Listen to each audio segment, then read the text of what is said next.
Today we're going to do a no-fail pizza dough recipe that any one of you can accomplish in your own home. Now, what you put on the pizza, that's entirely subjective. Wars have been fought over whether or not pineapple belongs on a pizza. I'm not even going to cast my opinion on that.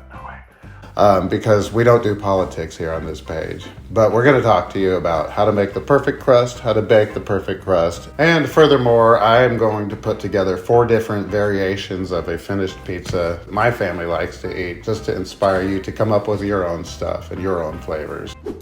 On a piece of parchment paper, measure out 6 cups of all-purpose flour. Then in your mixing bowl, pour 2½ cups of warm water. Add a 1/4 cup of sugar, 3 teaspoons of active dry yeast. We're going to use the dough hook for the mixer to combine the ingredients and make the dough. Couldn't be easier.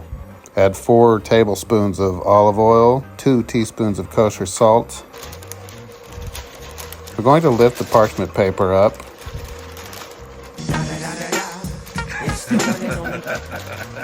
And use it as a funnel to slowly slide these ingredients right on into the mixing bowl in a graceful and clean manner until the dough just almost, but not quite, cleans the bowl.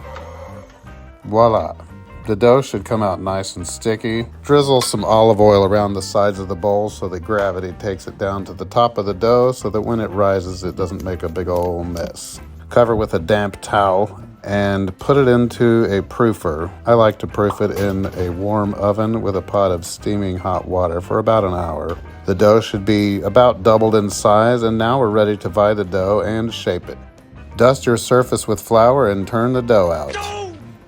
This recipe will make about 4 1-pound pies. Once the dough is divided into 4, shape the dough by using both hands to roll the dough in a circular motion. The friction between the surface and the rolling motion will shape the dough into a perfectly smooth ball.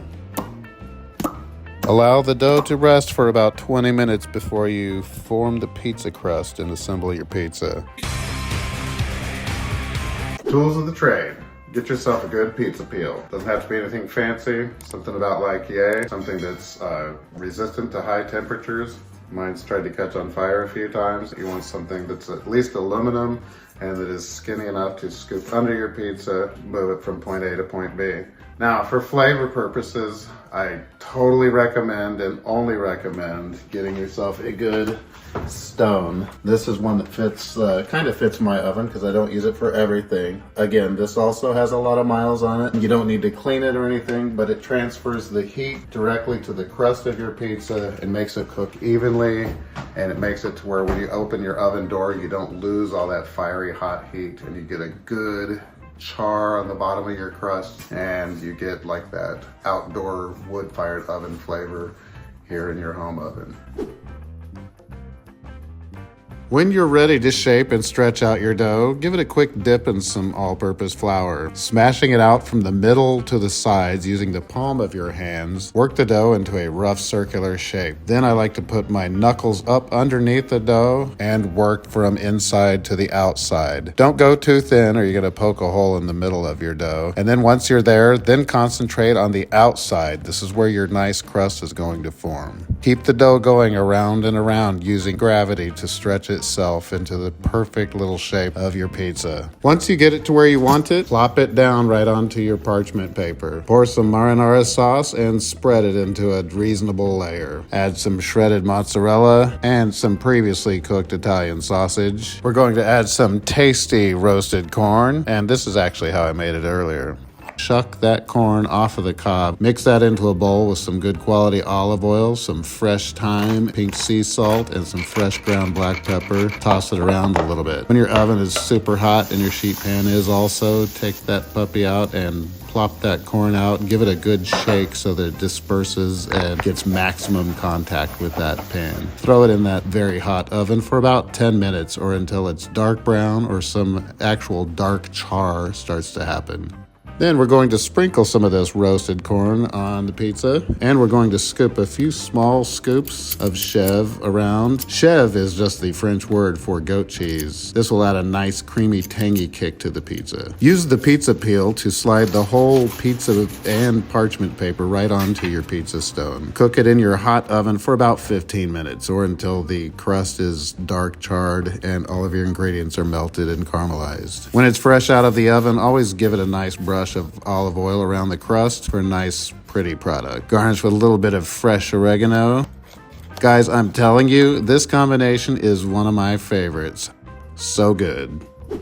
Now let's assemble that second pie. Just like we did before, roll it out using our knuckles instead of a rolling pin. This time, try using your angry face like I did. For the roast chicken pizza, I like to use a white truffle cream sauce. If you're not able to fly to northern Italy and harvest your own fresh white truffles to make your fancy Mornay sauce like I did, store-bought Alfredo sauce is just peachy. Give it a good sprinkle of mozzarella, some roast chicken, your favorite recipe is just fine for this, some sliced cremini mushrooms or any local mushrooms that you have in season, some julienne raw red onions, a little bit more mozzarella, and then we're gonna pop that baby right into the oven till it's caramelized. Voila!